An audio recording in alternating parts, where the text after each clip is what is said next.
Hey everybody, it's Jason Blaha here, and it's time for part 2 of the Q&As. And I'm going to try to get these done because I still feel like I got hit by a truck yesterday. I think missing those 2 deadlifts buried me. So let's get to these questions. How fast should your squat be? I take a second or 2, maybe more, before I start the next rep. I feel like this could be a bad habit and inhibiting my progressive overload. No, in fact, I don't recommend most people do the bodybuilders type squat where they just go up and down fast. Now, your reps themselves should be relatively fast as you can while maintaining control. And without your form breaking down, and particularly the concentric rep out of the bottom should always be as fast and explosive as possible on a squat. But if you need a second or 2 between every rep to reset yourself, reset your hips, get yourself in the proper position so that you can lift more weight safely on that rep, then by all means do so. That's not hurting you, it's only helping you. So no, you shouldn't be concerned about that. All right, next question. Why do a lot of powerlifters and strength athletes recommend HIIT type cardio for conditioning and improving performance in the weight room, mainly on squats, when there's plenty of anecdotal evidence showing the exact opposite? That's a good question, and that's generally what you see with guys who do very low frequency type squatting. People who squat on a high frequency can't get away with that because the actual HIIT cardio interferes with recovery from the squat. And it's really people trying to train multiple energy systems. Your squat is going to improve more by doing more squatting than it will by doing some sort of secondary exercise. And if you just want to improve work capacity, doing slower type cardio will do more for that, will improve endurance more, give you better work capacity more.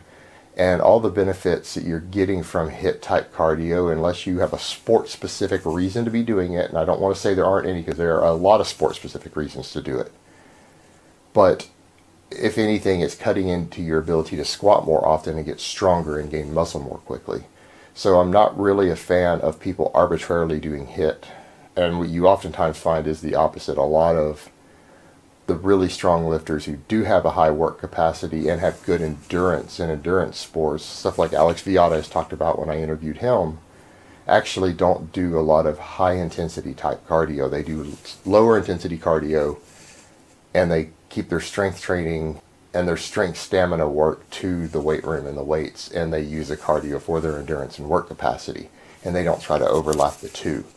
And it's just become more popular to do it the other way. I think CrossFit's influenced that a lot, and I don't feel it's the best way to go about things. I'm not saying it can't work, because it clearly works for some people, but I don't think it's the most effective or efficient way of going about it, of trying to cross-train your disciplines like that.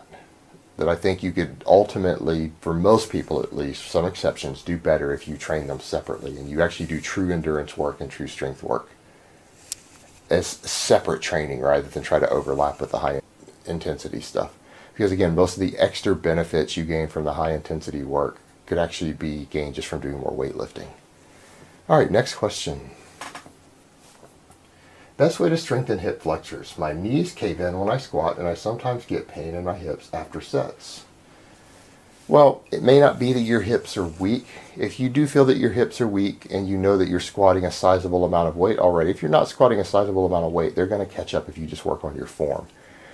But if you do feel that you need some hip work, just wrap a band around your hips and do pull apart with your thighs to work your hip flexors a bit. And that's a good way to strengthen them up quickly. But for a lot of people, it's an issue of not setting correctly for your structure, finding your right foot stance, foot position, not learning to engage your glutes as effectively on your squats. You're not getting them tight enough. You're not engaging them hard enough at the bottom. Maybe you're not going deep enough to properly engage the glutes.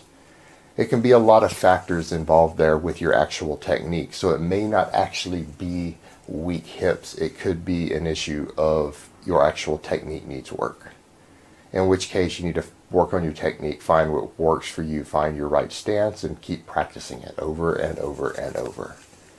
All right, guys, so that's really all I have to say on that today. I hope it has been informative, and I will talk to you guys next time.